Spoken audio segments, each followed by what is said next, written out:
Hi, I'm Kalila Reynolds, and welcome to Taking Stock. Forgive our technical difficulties on this, our very first episode for the new year. We're coming to you live from our brand new KRM studio. I'm so excited to be able to introduce you to the studio and have this first exciting show for the new year. Of course, before we get started, I want you to head on over to my website, KalilaReynolds.com/newsletter, to subscribe to my newsletter. You're going to get those twice a week directly to your inbox.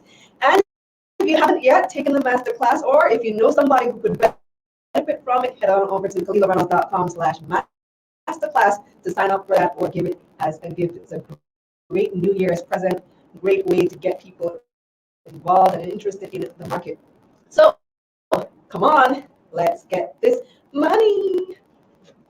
This episode of Taking Stock, it's our 2021 year in review. We're breaking down the best and worst performing stocks of the year with our special guests, Managing Director of the Jamaica Stock Exchange, Marlene Forrest, and noted financial blogger, John Jackson, as well as our team of expert analysts from Jamaica's top brokerage firms. We'll discuss. But first, here's What's Hot, brought to you by Jamaica Money Market Brokers, your best interest at heart. Lockdowns and no-movement days are over for good. Prime Minister Andrew Holness has doubled down on his promise not to reimpose lockdowns and no-movement days as part of the plan to curb COVID-19 cases. He made the statement multiple times in the past week as Jamaica grapples with a fourth wave of COVID-19, believed to be caused by the highly transmissible Omicron variant. Mr. Holness held firm that returning to those measures would only hurt the economy, although nightly curfews still remain a part of the strategy. The Prime Minister urged personal responsibility and encouraged Jamaicans to get vaccinated and follow the instructions of the Disaster Risk Management Act. At least one cruise line has paused operations due to the rise in Omicron cases around the world. Royal Caribbean announced that 3 of its ships, Serenade of the Seas, Jewel of the Seas, and Symphony of the Seas, have suspended their itineraries. The cruise industry, which was hit hard at the start of the pandemic, has been taking major blows recently. A number of ships have been denied entry to ports across the world due to positive cases on board. Passengers aboard the Emerald Princess were denied access to Ocho Rios last week, with little explanation other than a rise in COVID-19 across the island, as well as positive cases on board the cruise. Founder and CEO of WePay, Aldwin Wayne, has launched a new neobank in the United States. A neobank is completely technology and artificial intelligence driven with no physical locations. The institution, named Color Bank, targets Caribbean and African people living in the U.S. It allows them to open a bank account without a social security number and receive a free MasterCard debit card. It also allows Caribbean students in U.S. universities to have their own bank accounts and a debit card, which makes it easier for their parents to transfer money to them. According to the Trinidad Express, Color Bank was able to raise $20 million in seed capital and will begin taking deposits in March after its official launch. Blackberries are officially a thing of the past. Manufacturers of the iconic cell phone stopped providing updates to BlackBerry's legacy operating system on January 4, rendering older versions of the device useless. The company said despite helping to usher in the smartphone era as we know it, the move was necessary as the transition to 5G from the traditional 2G, 3G continues. BlackBerry had already begun creating later model phones with an Android operating system and said it still has plans to unveil a new phone in 2022. What's Hot was brought to you by Jamaica Money Market Brokers, your best interest at heart. Hey moneymakers, you're not an official part of the family until you have your merch. Visit KalilaReynolds.com/store to order your t-shirt and your mask today. Let's get this money.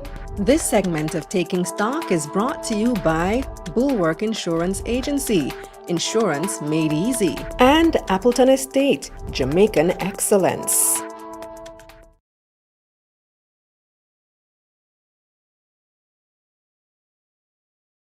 Unmute, yeah. So I was asking who missed me. It's a brand new year. Happy New Year, everyone. It's 2022, and we've got a lot to discuss this year. Hope you guys had a fabulous holiday. It feels like it's been a really long time since we've been together, but it hasn't been that long. I haven't seen you since last year, the old joke. But we are back and in our new studio, big things happening. Yeah, it's a big deal. It's a big deal. It's a big thing.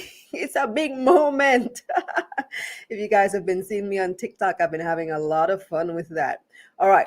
So, did the stock that you were eyeing in 2021 perform well or did it do poorly? Well, we've had a global pandemic and it's still wreaking havoc worldwide. Stocks internationally surprisingly didn't underperform. The S&P 500 still increased by 27% for 2021, but here locally in Jamaica, the performance continued to be sluggish. So the combined index rose only by 2% last year. So we're going to break down how some of the stocks here performed this year in our annual review. We'll also be looking at what's coming up for the Jamaica Stock Exchange this year. And we're joined by Managing Director of the JSC, Marlene Street Forrest, as well as CEO of ICinsider.com, John Jackson. Welcome, Marlene. Hi, John. I thank you, Khalil. Thank you for having me. Happy New Year. How are you doing? Very good, thanks. I'm happy to hear that. And John, you look very happy too. Watch the big smile. You're muted, John. Just unmute your mic for me, please. He's still muted. So while he figures that out, let me start with you, Marlene. It's my pleasure to have you yet again. This has become an annual tradition. How was your Christmas? It was very good. Family, spend time with family, but it was good. Quiet, but good. So let me get your perspective first. I mean, you to manage the JSC on a day-to-day basis. What was the market like from your perspective? In 2021, I would say we improved over 2020. 2020 was a big year with COVID, and you have started and you said we gained 2.2%. But I want to say for all the indices that we have, we only had indices that declined the negative change, and that's the financial index and the cross listed. The junior market, as everybody know, performed very well with an increase of 29.69%. And overall, in terms of the other statistics that you would be looking at in terms of volume and value traded in the market, we see that everything was up except for volume traded. And really critical for us is value traded, number of trades. Our market capitalization was up by 2.4%, value of trades up by 17.76%. And that's the main market. And for the junior market, we had value up by 40.5% and market capitalization up for 20.4. So all told, I think we had a reasonable good year, considering that we are still in the process of the COVID pandemic. So volume traded you mentioned was down. And I think that's noticeable. That's something that we pay attention to because it tells me that investors are still shying away from the market somewhat. Is that what you take away from that? No, not at all. We can see where in 2020, you had a run in a sense that persons were not so as comfortable with what was happening, and they were not sure what would happen in the stock market. So when I see where the volume is down, I'm not that concerned. I'm saying at this point in time that people are more steadying to what is happening. The number of trades are up 44.91%. Yes, for the junior market. And for the main market, For the main market, it is up 44.91%. And this is, to me, a good sign. We are looking at positive movements overall. So, John, let me bring you in here. What are your takeaways from 2021? I know you study the market religiously. You're there every day looking at the numbers. What's your main takeaway or main Well, takeaways from the year just passed? first of all, let me wish Mrs. Street Forest. I'm not hearing you, John. Let me wish Mrs. Street Forest a Not pleasant. hearing you. You're not hearing? No. So we're Let having me some audio go. issues with you. I think what you did since you plugged in your earphone, you need to change back the settings.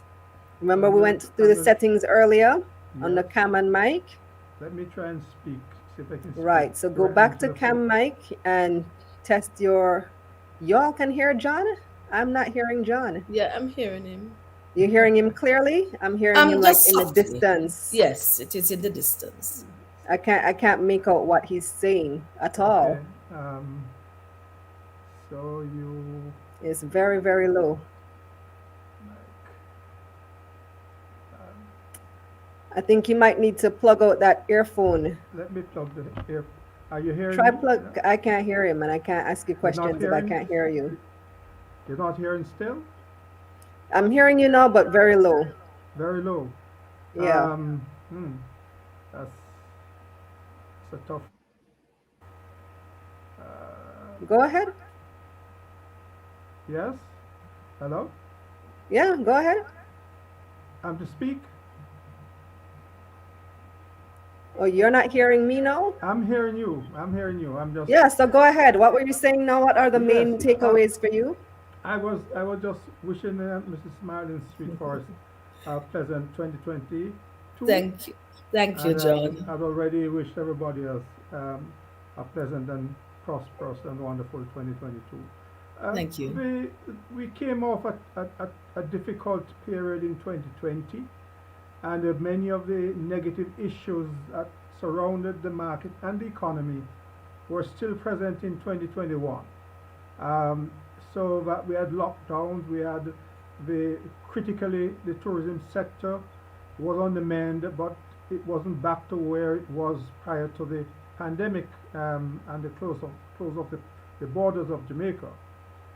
So the fact that the junior market put on nearly 30%, and this would even be more had CPJ not been diverted or transferred to the main market. Um, it's of the what was clearly missing from the market in 2021 was the lack of institutional involvement in the market, and I believe that occurred because one, the financial sector, many of the financial sector stocks underperformed, and they Underperform, underperformed yes. because of the carryover of 2020 with the bad debts of banks, and some of the investment instruments were down and underwater. So it was a difficult year for the financial sector.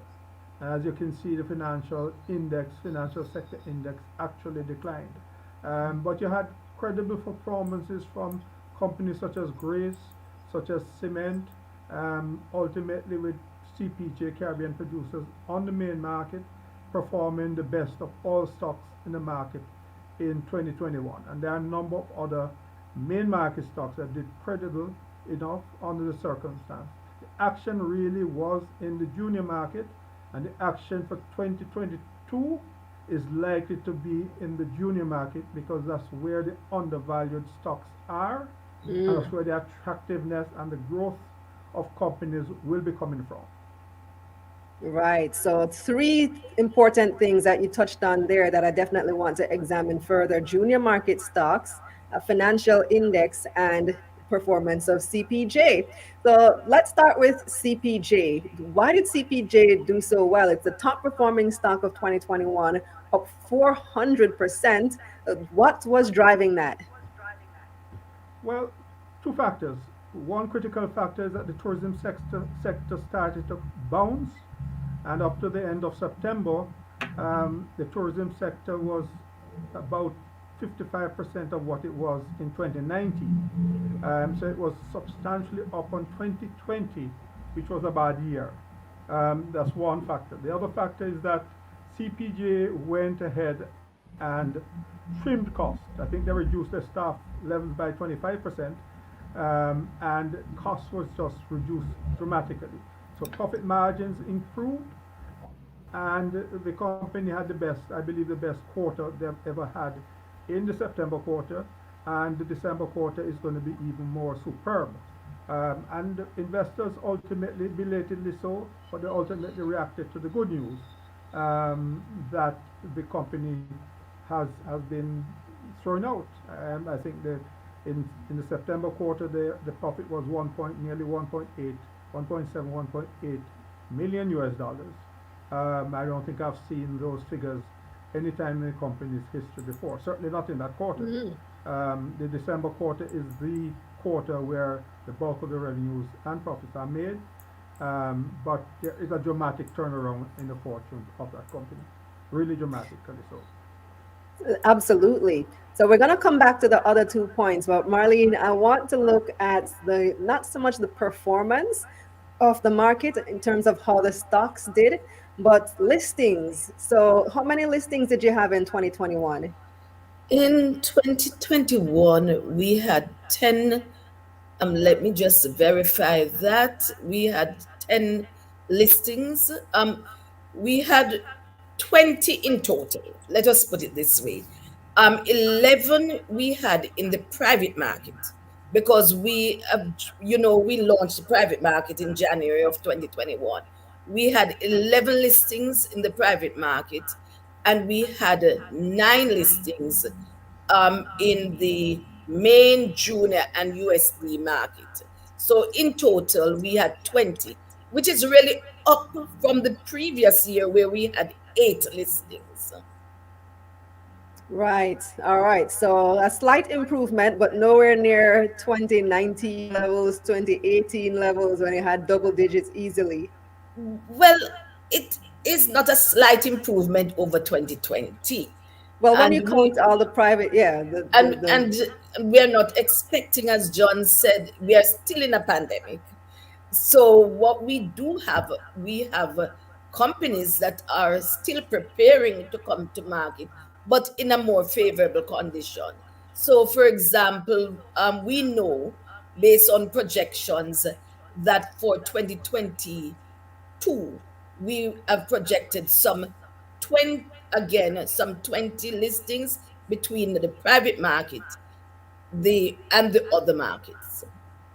okay, so that would include, like you said, the private market. I know Sure. about probably four that I can think of offhand. Is it that companies have been delaying listing because of the conditions and are holding out for possibly a more favorable time? Or what do you think is causing the low level of listings compared to Yes, previously? that would be part of it.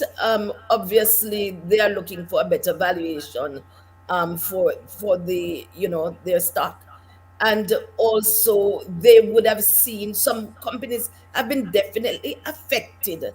We have had companies that were near listing, but they would have been affected by the pandemic. They are in the tourism sector, so obviously it is prudent for them to delay that listing until a time which is much more favorable, where they can project and they can offer to the shareholders what shareholders really want in coming to market. Mm. And that's So fine.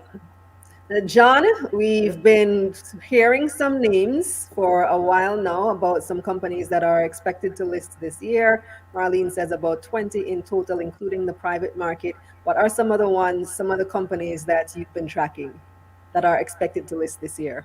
Well, I am only aware of those three such companies. Um, you know, one that was expected to have come last year, but apparently it won't come until sometime this month. What are those ones? Not sure I want to call names at the moment, Yes, yes. right? But there are at least three one for the main market. You The call the Jamaica. name on your blog on IC Insider. I read it there. Well, um, and and there's one other that I'm connected with that has spoken about coming, but Right, right. that's That would sometime in be the future. the spin-off from CFF, right? The spin-off from Jam Teas. Yes, so that is like to come, all things being equal, later in a few months' time, I would presume. Right. So I And there's know some recent Massey sign. is a big one that is Sorry, expected to come, I don't know when, sometime soon. I Uh, didn't hear that one. Out of Trinidad, they're already listed on the Trinidad and Tobago Stock Exchange. They're expected to cross list here in Jamaica. That's massive. Jamaica Fiberglass is another one that's probably a junior market coming soon. Edufocal, Gordon Swaby's company, another junior market. WePay, I've been hearing talks about WePay for a while. I know the CEO is very anxious to get here. They've moved their headquarters here, so WePay possibly sometime this year, 2022. And company that you're affiliated with. So that's five already that we're looking at sometime this year. And of course, we Well, keep tracking to see, huh? it's an interesting time for the stock market. It's very exciting, and for people who are have a keen interest in the market.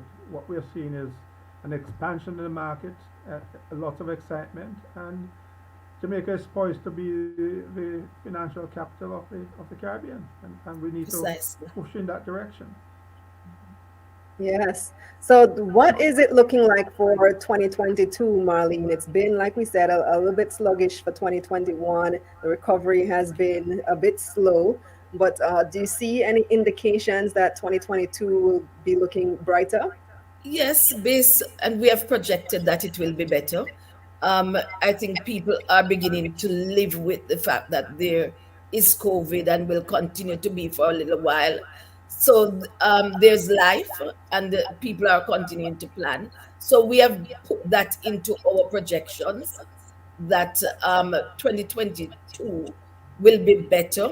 We have been looking, and as a result of that, the stock exchange has acted in that manner as well, based on the projects that we are doing. There are several projects on the in the pipeline to encourage the investors to invest, greater participation in the market. And so, yes, based on our projections, based on what we have seen and the bounce, albeit minimal for the main market, we believe that the the market will be doing well overall. Hmm. And in terms of advancements there at the JSC, I remember Yes, last year you had the announcement about the NASDAQ partnership and different things that you've been doing. You also yes, had the private markets open. yes. You had the, what do you call it? JSSE, JSS, social, right, the the social year stock exchange before, launch. yes, Any yes. developments that you're looking at this year? Well, you would have seen that we have had a soft launch of our website in terms of our website upgrade, which we are getting some really good reviews on. We also will be upgrading the mobile app, and we will be upgrading our online trading platform. We are still working to see whether by the end of the year we'll be trading the government bonds, and it is anticipated that we will be launching our digital asset platform. We are working on the short selling and data commercialization, and I'm running out of breath in terms of the things that we are planning for this year. Direct market access to United States and Canada are those are things that we will be doing this year.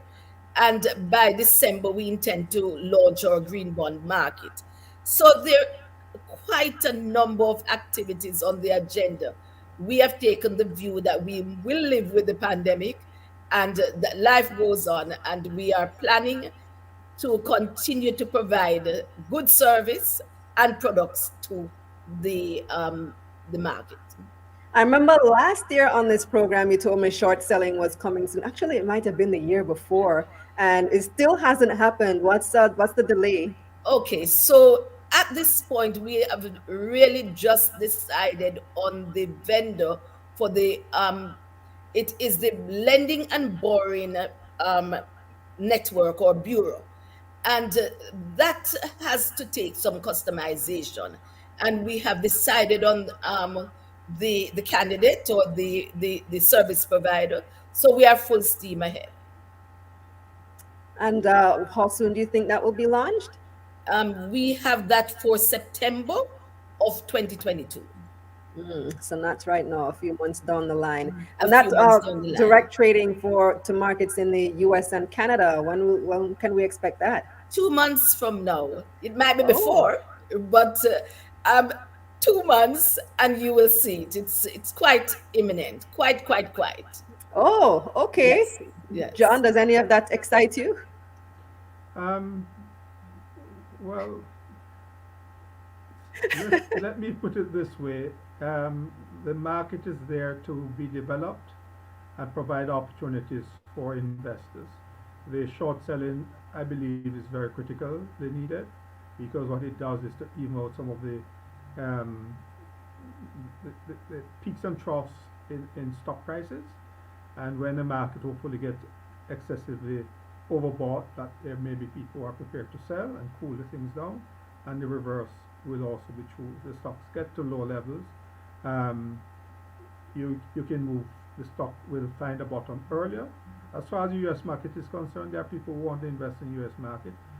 It's not an easy market. It's far easier to invest in Jamaica and make money, but people want to invest elsewhere, and if you can provide the opportunity and the platform so to do, then we all have to learn the game and play the game the way we see fit. Other Marlene, I people know are you have to investing leave the way. now, but just before you go, let me just get some clarity on how this will work. So, is it that you will be able to, through your local broker, purchase US and Canadian stocks? Yes, you go through your local broker. You, just as you do now, you request the stock that you want to purchase, and we would be connected in Canada to all the exchanges there through another firm in Canada, and the same will happen when it is the for the United States. Mm. And will we be able to do that using JTrader Pro as well? No, it is a different platform. Okay, so okay. Well, we'll hear more about it when it's launched in a couple of months. I'm looking forward to that. Thank you, Marlene. I know you have to leave. I want to keep John on the line for a bit though. Okay, thanks. It was a pleasure being here. Okay. All right. So, John Jackson, let's talk a little bit about the junior market. So, you mentioned that you expect the junior market to, and you've always been talking about the junior market. So, this is the place that you say there are lots of undervalued stocks. It did well in 2021, up, was it 29% junior market companies? Nearly 30%. Nearly 30%. So outperforming the main market significantly. So 30% returns on junior market is pretty spectacular no matter what measuring stick you use. But what makes you confident that this will continue through to 2022? Well, when we do the projection of earnings for 2022, we see substantial potential gains for many of the stocks. A stock such as Dolphin Cove, as an example, Dolphin Cove ended the year at $15. It's now almost $20. Um, we expect a stock such as AMG Packaging to probably double profits or maybe more than double profits. We see some of the Caribbean brokers that reported earnings of 33 cents for the 9 months. We believe they'll probably do 30 cents to 35 cents for the full year last year, and probably should go on to earn 40 cents. So next year, the market is there. Investors are valuing many of the companies, or a number of them at 20 times earnings, and the vast majority are under 10 at the moment. So there's significant upside potential for many of the stocks on the junior market. And when many of them would have reported full year results, one will see the prices will be moved upwards. There are a number of stocks on the market that were affected by the COVID lockdowns, etc., and the disruption caused by COVID and the lockdown within the society that are recovering sales, and many of them cut costs, and we are going to see substantial surprising profits for many of those stocks. In the case of Dolphin Cove reported strong profits up to September, and that came against a background where the tourism traffic to Jamaica was 55% of what it was in 2019. So and in December, the tourist traffic is is just about 25% below, 25% below what it was in 2019. So the numbers are improving, and those numbers will mean increased patronage for many of these companies in Jamaica during 2022. And there are others like Honeybun that did well last year, should continue to do well. It's just going to be a fabulous year for the junior market, just fabulous. And as it relates to the financial index, the financial sector stocks, why has the price or the market continued to keep those stock prices low when we have seen returns from the financial companies, and they've been doing pretty well, but the stock price isn't reflecting it. The market hasn't reacted. Well, if you look at, let's take Scotia Group for example. The fourth quarter for Scotia Group was not an exciting quarter, and for the full year it was not great, but it suggests that the price might be undervalued. Um, the One of the problems we have locally is that we don't have enough persons who are sufficiently knowledgeable. The people who have the purse strings who can spend, the pension funds, etc., the institutional investors are probably more cautious than individual investors, and they have been much more reticent in spending and investing in 2021 than the individual investors. So that there are several stocks in the main market, for example, that are undervalued. Um, but the financial sector people are concerned as to what the numbers are going to look like, considering potential bad debt, the fact that some companies they feel may not survive the problems that the country has been faced with, and they could land the banks in problems. I'm not sure that's going to be the case. The other factor on a positive note, which the market has not yet recognized, is the increase in interest rates that Bank of Jamaica has engineered is going to mean substantially increased revenues and profits for the banks. And people have not yet factored that element in. It's going to be major. And with time, what I recognize is that people have tended in this environment to look at historical earnings and buy based on that, or based on those historical earnings, rather than to hope for improved results down the road. But markets never go up in a straight line, and they never go down in a straight line. There's always an opportunity that they'll get to bottom and they'll start to move up at some point in time. At the moment, the main market looks a little bit on the negative side, and I believe it's going to take some time for it to start to move up in a serious way. I may be wrong, but that's what the technical indicators are pointing to. That is under a little bit of cloud, and I suspect you may not see a significant push forward, because it requires the financial institutions to generate that heat that is going to drive the market upwards. And until NCB and Scotia in particular can start to convince investors that they should be buying them at higher prices, you're going to get a little bit of down weight on the market, and it may go sideways, maybe a little bit adrift. But that's what I'm reading. But sometimes that may change overnight. Well, thank you so much for your input, John. It's always a pleasure having you on. Great, thanks for having me, and I encourage our listeners to visit my website.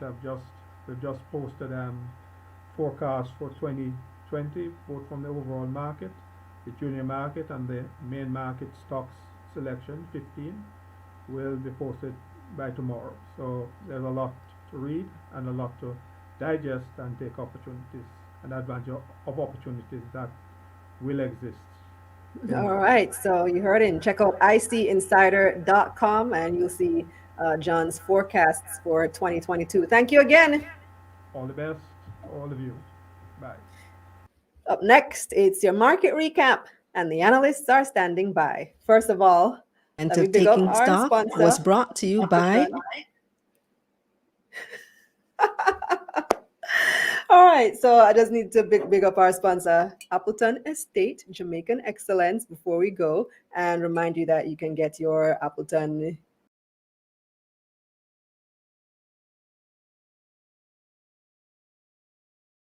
they've been our day one sponsor, always appreciated. Up next is your market recap, and the analysts are standing by. Bulwark Insurance Agency, insurance made easy, and Appleton Estate, Jamaican Excellence. Time now for your market recap, brought to you by Sagicor Investments. Think wealth, think Sagicor Investments.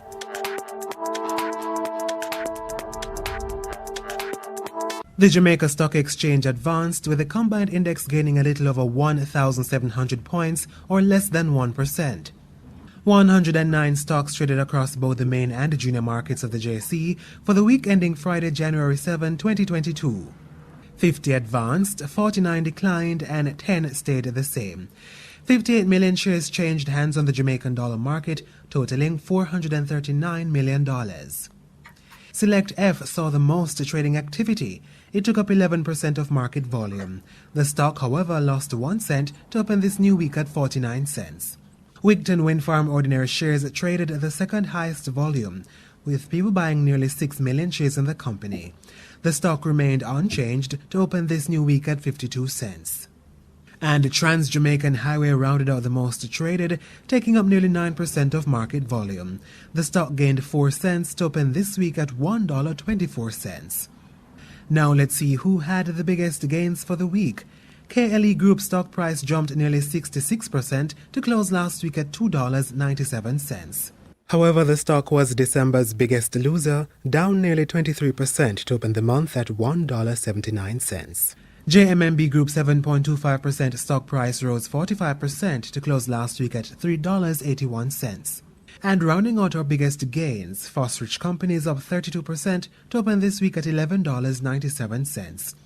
On the losing side now, JMMB Group 7.15% cumulative redeemable preference share was the biggest loser for the week, down 18%. The stock closed last week at $2.53. Access Financial Services stock fell 13% to open this new week at $17.61. And rounding off the week's biggest losers, Stationery and Office Supplies, which lost nearly 11% to close last week at $5.70. Now here's a quick look at some of the highlights for the month of December. The main index declined by less than 0.5%. The junior market advanced by nearly 2%.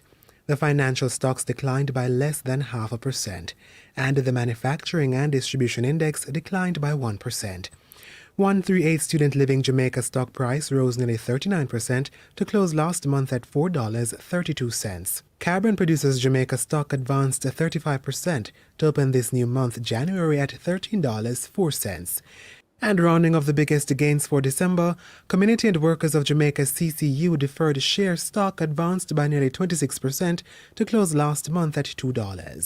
1834 Investments was December's second biggest loser behind KLE Group.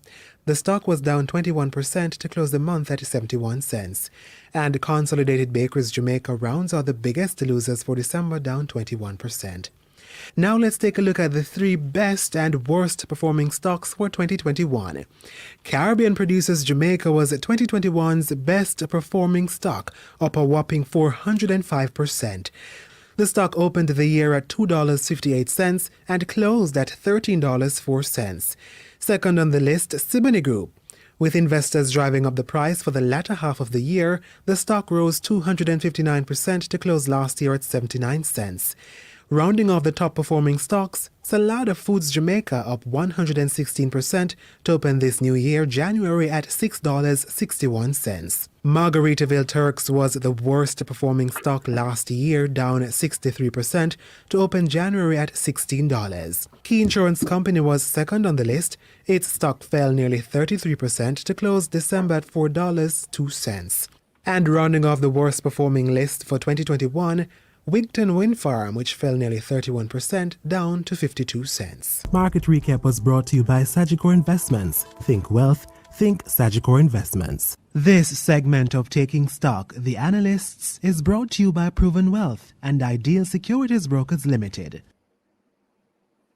Welcome back. It's time to introduce our panel of analysts for this evening. Haven't seen them since last year, but it's always great to have our team on with us. By the way, have you guys taken our poll? So this week's poll, and you already have the answer. It came in Market Recap just now. We even discussed it with John and Marlene.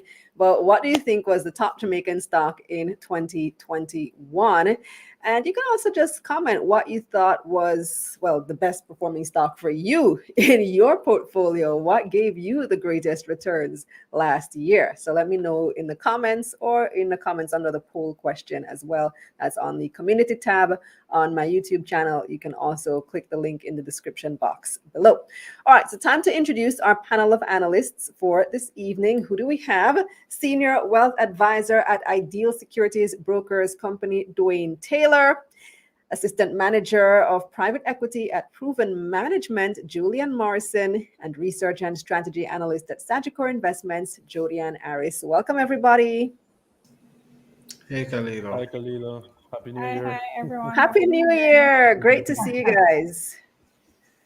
Looking Great to be bright here. and prosperous for 2022. Looking I like forward. it.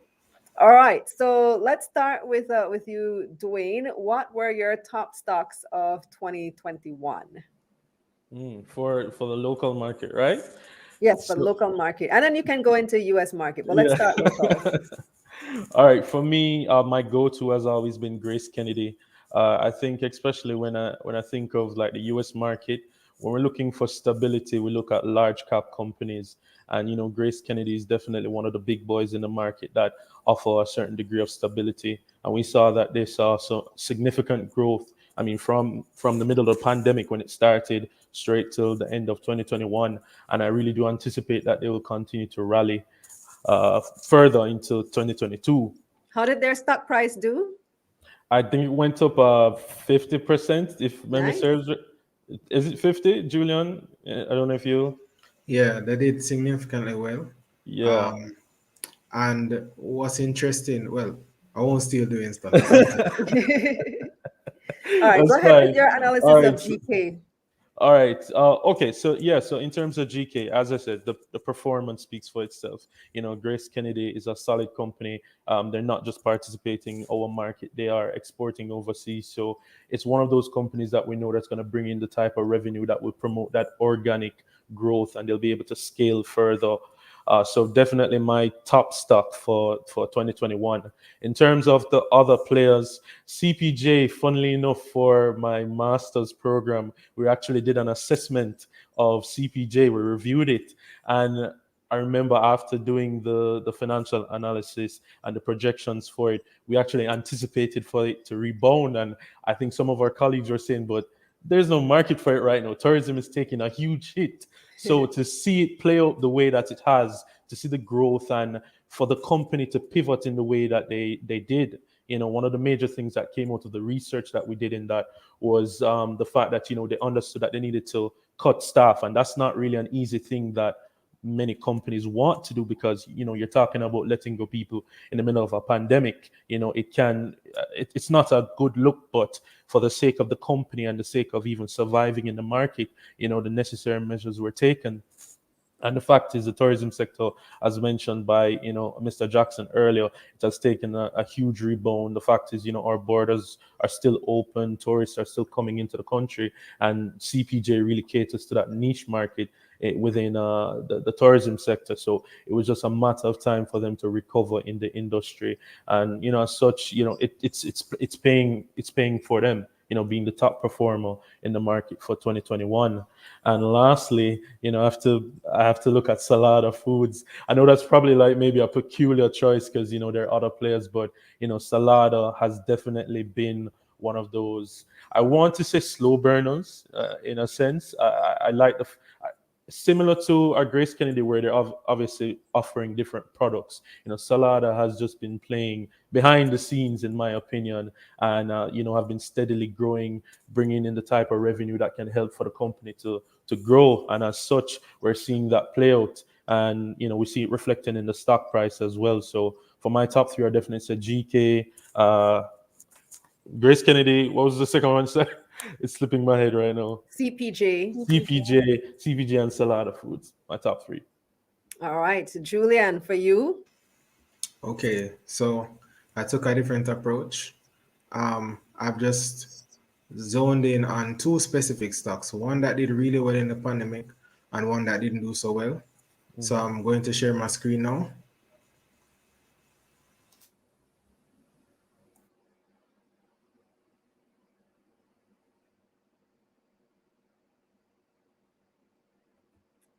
All right, so we're just waiting for that to come up. You selected it already?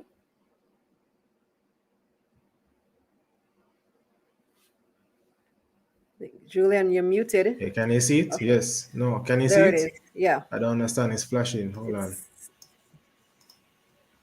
Yeah. Okay. okay. Can you see? Yes. Okay, so starting with Fontana. So just to give some context, looking at revenue growth. So their 3-year average revenue growth rate is about 15%, but their current year-over-year revenue growth is 17%.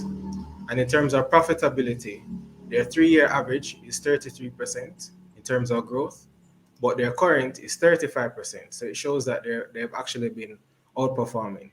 And a big part of that difference would have been the fact that they now have the Waterloo location contributing to their momentum right now. Despite the fact that other sectors might be facing stress, the Waterloo location continues to approach its full potential in terms of patronage.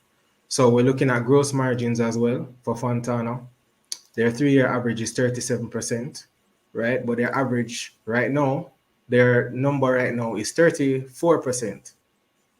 So they would have seen some issues from the supply chain related pressures like other companies. But just to see a 4% movement is actually impressive, because some companies haven't been as lucky.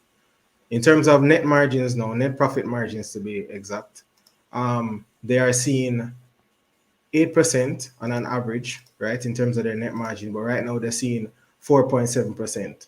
So they've been hit by operating expenses, but I believe that their momentum going into future periods, they have pricing power because they have a loyal customer base. They should be able to rebound in coming quarters and close that gap, especially during the Christmas period going forward. So those are some key highlights from Fontana. And in terms of companies that didn't do so well, Well, hold on. Well, where's the stock price? What did the stock price do for Fontana in 2021? Fontana rose quite a bit. I know it was over 10%. I was double checking it, but for transparency, I was having some difficulty with JSC's new website. Yeah, it's not giving us up-to-date information. I know that, like Marlene just said, that they just redid the website and it looks nice, but they're having some technical issues there, because I was trying to find some data. I think it now requires subscription. Oh, really? That's what it is? I think that's where it's seeming to go. I think there are certain things where you need to, it seems that we are required to know, subscribe. to get information. Oh, I should have asked her about that because I didn't see that. I didn't see that. I was wondering why I couldn't see the data. I was only seeing year to date, which is the year just started. So like the past 10 days and not seeing any data beyond that. So, oh, I should ask her about that.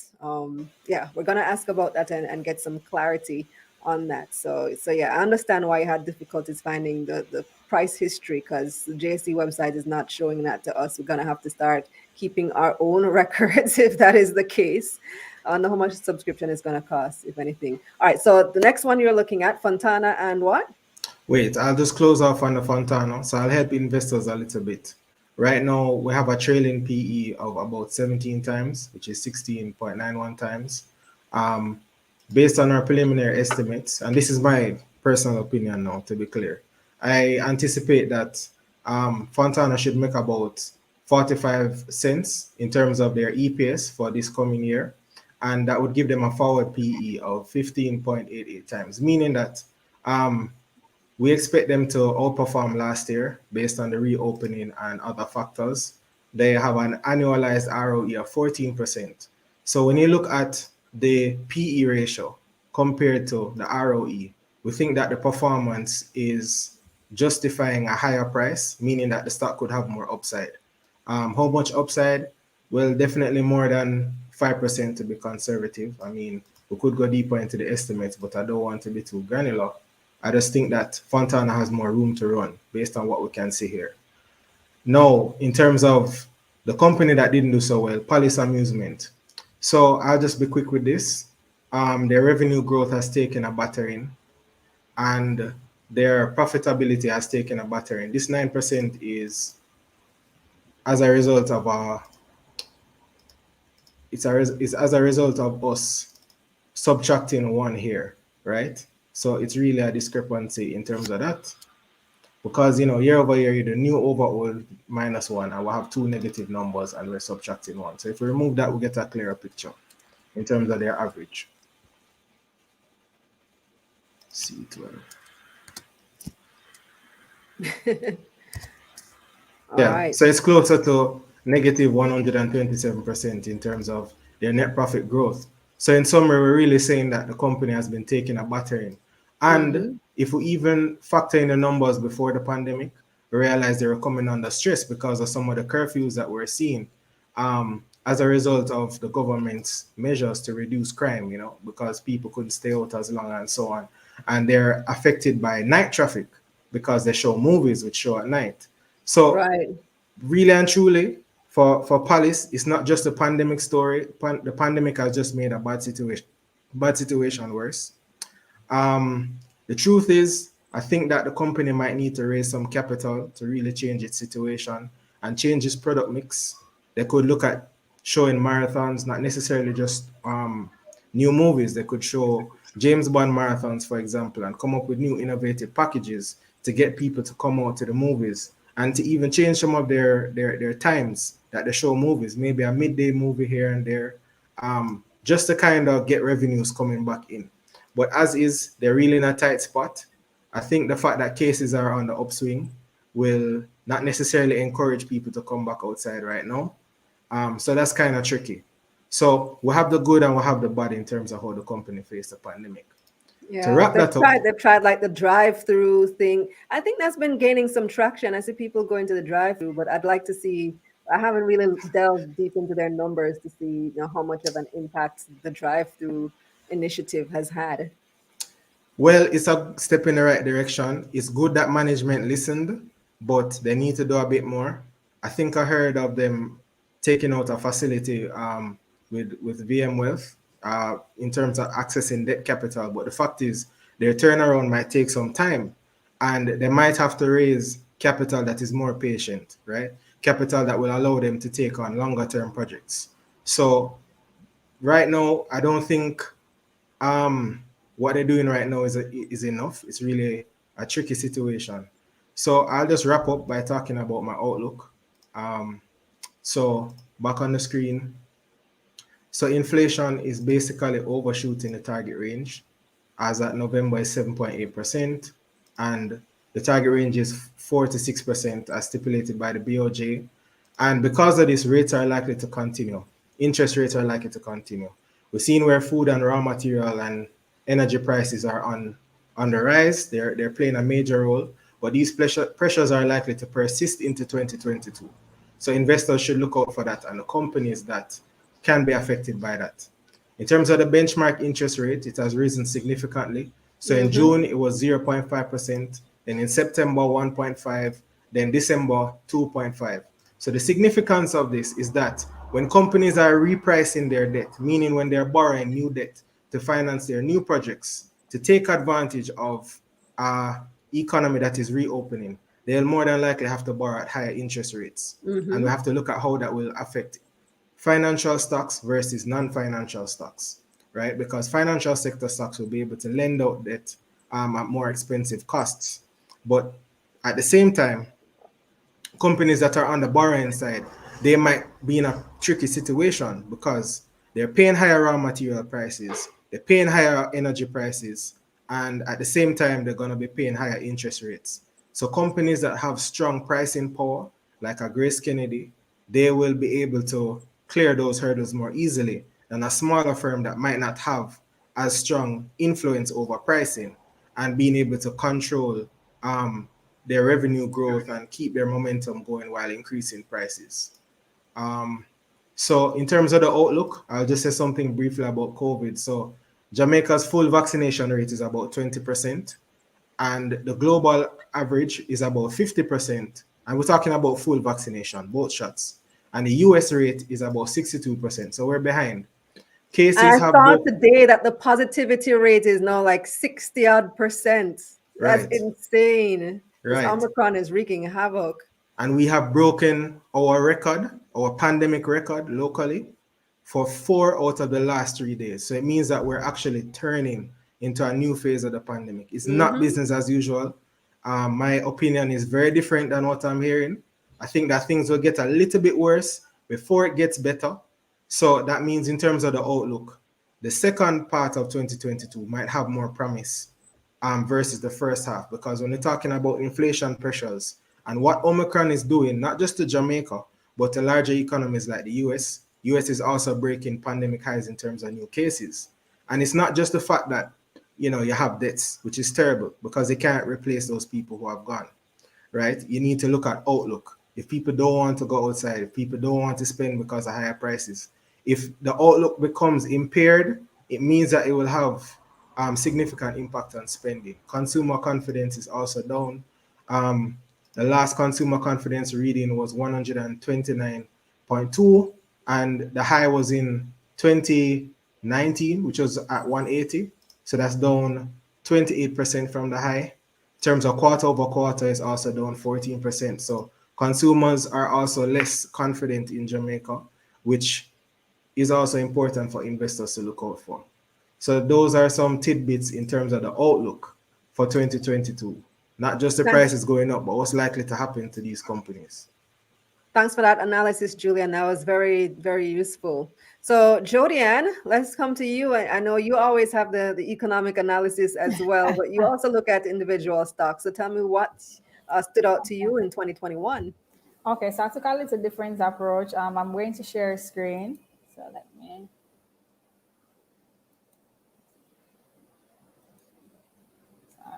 You've seen. So you've seen some winners for 2021. Not yet. It's probably coming up in a minute. No, we're not seeing it yet.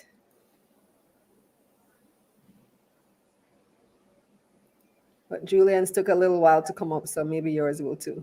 Here now? Yes. Okay. So for what I did, I didn't do as much single stocks. So for me, the big one was the junior market, as was mentioned by John. When you look at, the advanced decline ratio, that's like about 80% of the stocks on the junior market that's actually advanced. And so for me, that was the big winner. In terms of, for another, well, probably number two for me would have been the construction sector. And so when it is that you looked at companies in that space, you saw where they did well. So I mean, on a macro level, construction actually did well in terms of growth in, I think, at least for the first half of 2021. And so we're seeing that, companies like Forrest, Lumber Depot, they had some really high um, growth in terms of starting the year relative to end of the year. And Carib Cement, in terms of its 52-week range, actually, had a big span. So, I mean, had you exited early, before the price started to fall, towards the last quarter, then, you would have probably made some really good gains there. Funny enough, Carib Cement is also a loser for me. And then when it is for me, also similar to Dwayne, Grace Kennedy, in terms of the higher revenue and profits and just their ability as a food company, where everybody else was really facing the impact of the rising prices, and not passing that on to customers. GK was really able to withstand in terms of the financial performance. So for me, they would have stood out in 2021 as a winner. And then when I looked at the worst performers, the financial sector, that index was down 4% for the year. We saw reduced dividend payments, and we noted that we had some lower profits from those companies. So for me, the financial stocks, as a grouping, to me would have accounted for quite a bit of the worst performers, and largely also because they are such a big portion of Right. market. And so, when it is that they're not performing, they really do have a hang in terms of overall market performance. For the other two, it's not so much in terms of price as much, but more in terms of, I guess, probably on a corporate governance level. So for me, Carib Cement, the implementation of the royalty fee and not doing the dividend policy as was promised, to at least give shareholders some, I guess, at least it's something as well while you're taking from the top. I really had that as made it one of the worst performance for me. And for Wigton, there was that price fall, and it is now below, I think it went below the IPO price of 50 cents, as well as we'd have noted with Wigton, that there is actually their contract with JPS. And so there was no change in terms of the price that they were able to sell energy to JPS at. And there was, for me, not much company response in terms of saying, this is what is happening, here are our plans. So that in terms of how it is that they communicated to shareholders to say, whether it is, we have a plan going forward, how it is that we're going to mitigate against what is happening in terms of the lower revenue, really stood out for me as something that I didn't really like on a corporate governance type of level. And so those that have rounded up my worst performers. All right. So let's look at the US market now. Dwayne, I know you're itching to tell us what what you looked at there. So what's up with the US market? How did it do? I see this S&P 500 made some good gains in 2021 despite the whole situation. Right across the US market, most of the indices performed well, all of them performing in double digits. I'm just going to present something as well. Let me just share my screen.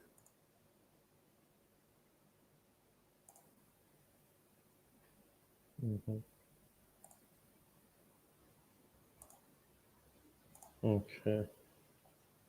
All right. I don't know why it's blinking. Yeah. Similar to Julian. Let me see. All right. Yeah. There So we go. yeah. So I mean, this captures obviously as at today, but in terms of the performance of the S&P 500, we saw it rose by roughly 27% in 2021, and this is off of 3 consecutive positive years for the S&P 500. So we're talking about in the middle of the pandemic as well. A lot of the stocks have been able to rally.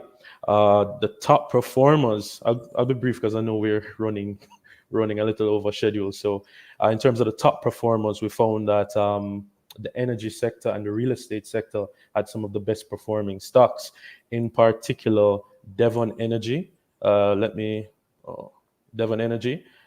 This company saw actually an increase of over 146 at the time. It's up 152 for the same 1 year period.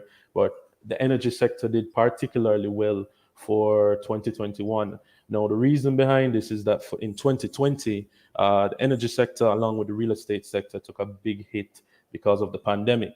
They weren't as attractive, and essentially they felt the brunt of the stock price falling. However, a lot of the energy companies were undervalued. They were trading at a discount, and they also had attractive dividend yields. So you found that a lot of pensioners or even retirees were looking for an alternative to generate some income. And as such, the energy companies, in particular Devon Energy Corp and Marathon Oil, were the two top performers because of the demand for those stocks, and persons benefited from the dividend yield.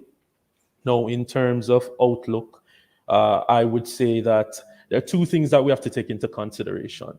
Now, in terms of the energy sector, when we factor it into the S&P 500, it only takes up roughly about 3%, if so much, right? So that is less than Amazon market cap in the market. So Amazon's market cap for the S&P 500. So in terms of the scale of it, it's a relatively small, significantly small portion of the S&P 500. Therefore, it, as much as it's attractive, there are small cap companies. They're a lot more riskier. And there's no guarantee that the response that they got in 2021 will be the same going into 2022, despite them being solid alternatives for persons looking for, dividend income. We also have to take into consideration the Federal Reserve and their stance on issuing any funds, any monetary relaxing for the financial market. The fact is, for maybe the past 13 years in the stock market, whenever the S&P 500 or whenever the overall stock market has taken a dip, the Federal Reserve has been able to inject money into the market to kind of relax any issues that the companies are facing, stock prices facing. So because of the pandemic and because of the need for stimulus, not addressing the financial market, but the health sector, and giving persons aid in the middle of the pandemic, there isn't that much money to move around in the market to go towards the stock market. So as a result, we do anticipate that even if the stock market continues to slide, because as you've seen since the beginning of the year, there has been a dip in the market. I know some persons are likening it to a crash or anything like that, but they're taking a slide because of just responding to the concern of increasing interest rates by the Federal Reserve. And that might play a role in just how the market might progress throughout the year.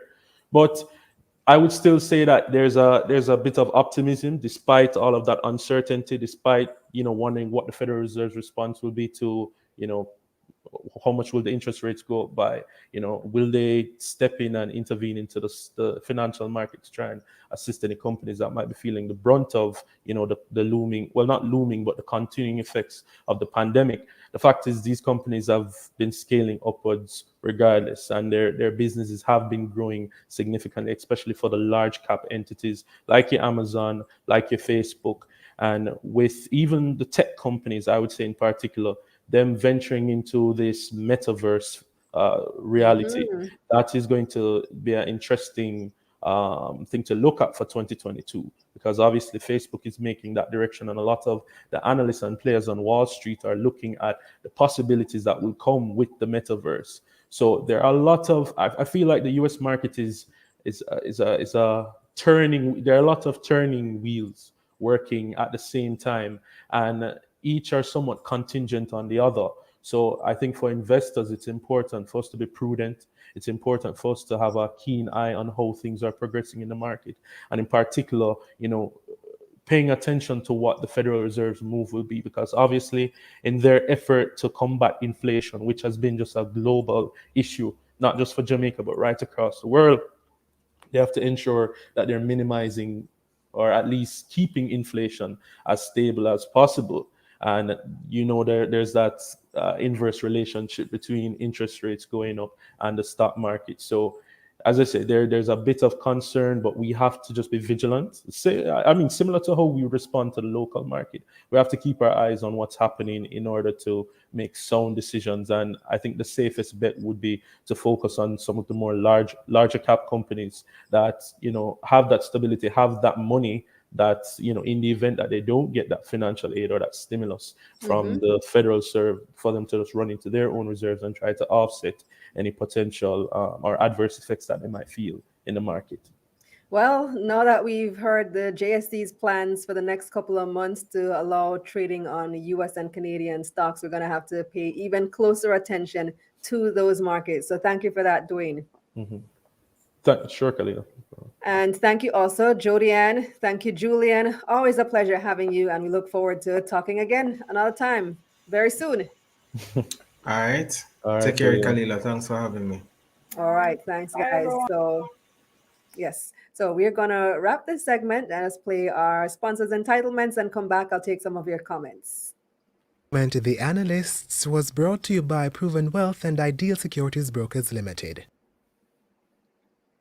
And we are back. So thank you everybody for tuning in. Have you gotten a masterclass?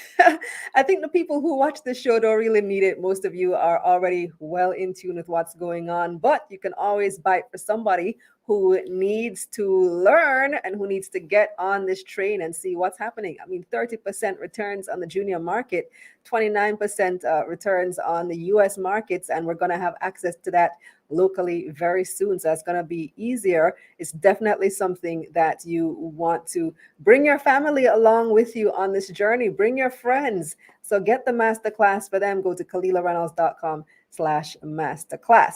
All right. So let me take some of your comments now. Let's see. What do we have? Somebody said that John is a calm guy. He doesn't talk loudly. I don't think that was the issue. It was a technical issue that we were having. Let's see.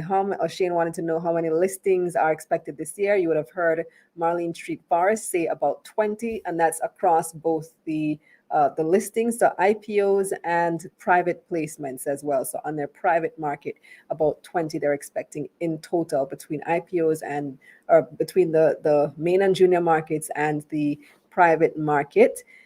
Imran says, waiting on Massey. A lot of people are waiting on Massey, and I heard they have a stock split coming up. I was watching earnings season. Big up Randy and Danai. If you guys haven't watched earnings season or listened to the podcast, check that out. They were talking about some developments with Massey, which is expected to cross list on the JSE.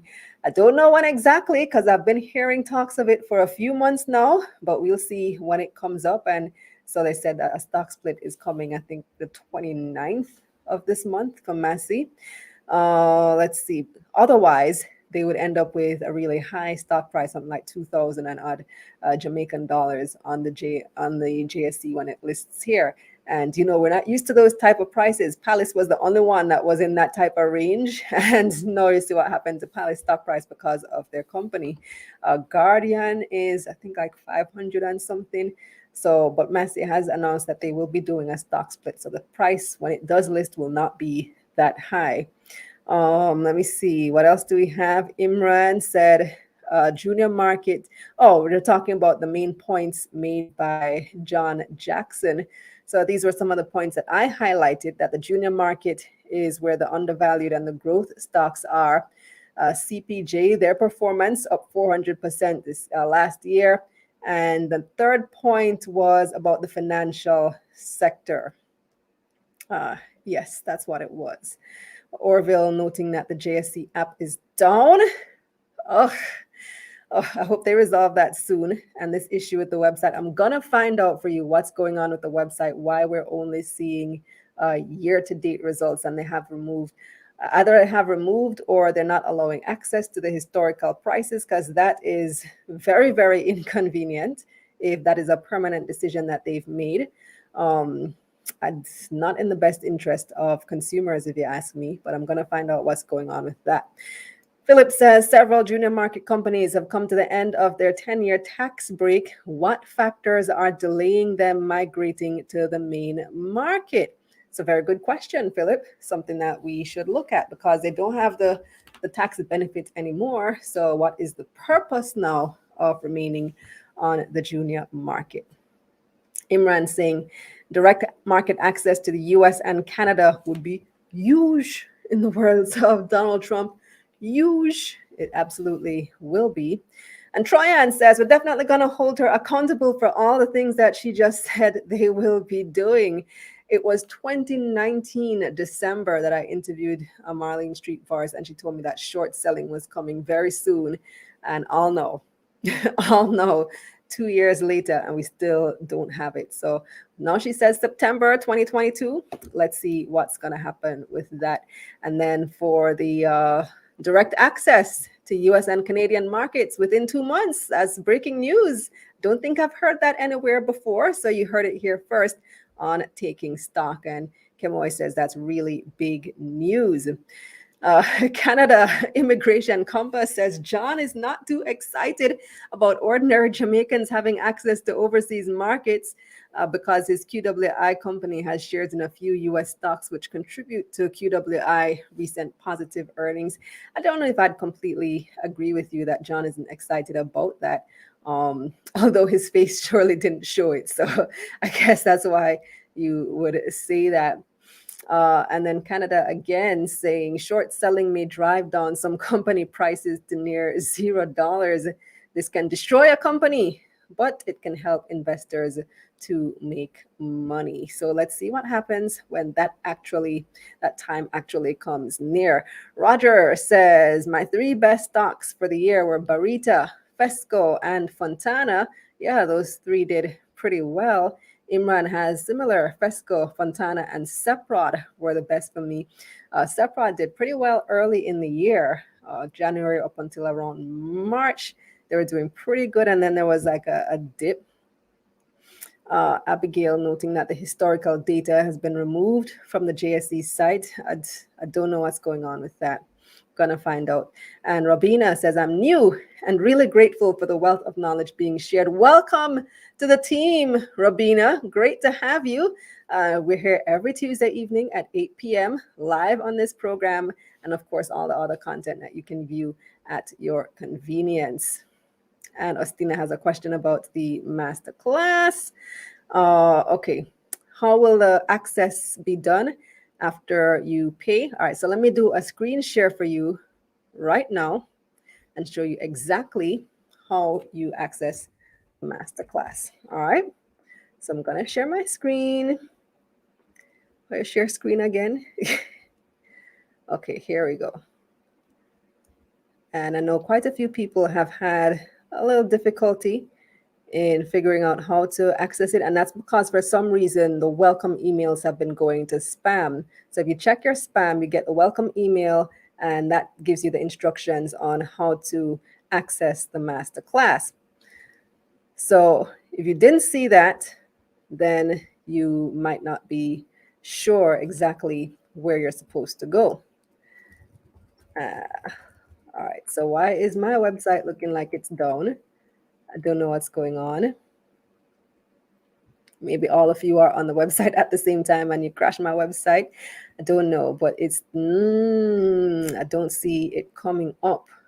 But all right, well, let me just explain for you how you access it. So all you do is that you go on the menu button. So click the menu tab, and then you go to, and once you have paid for the class, you automatically gain access. So once you click the menu tab on the upper right-hand corner, you will see Beginner's Masterclass at the very, very top of your screen.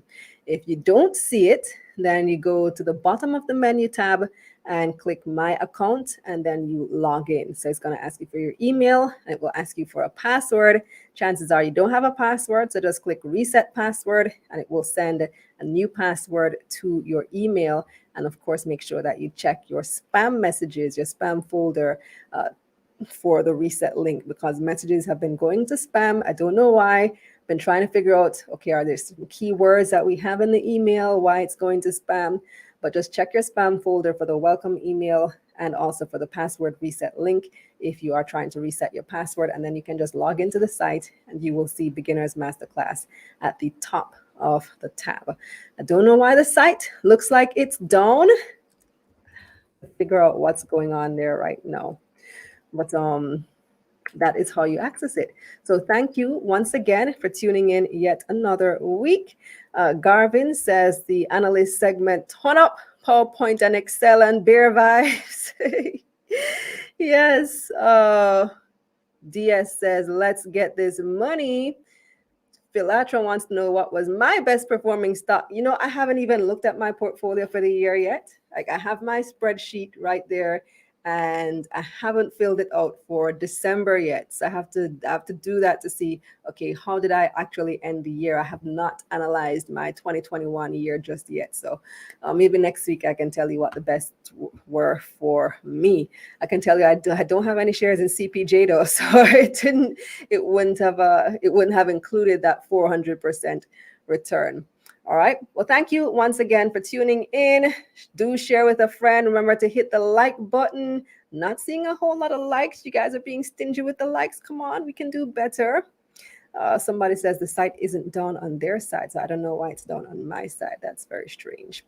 Okay, but I hope that was clear in how to access the class. Thanks again for tuning in, and we'll see you again next week. Let's get this money. Let's get this money.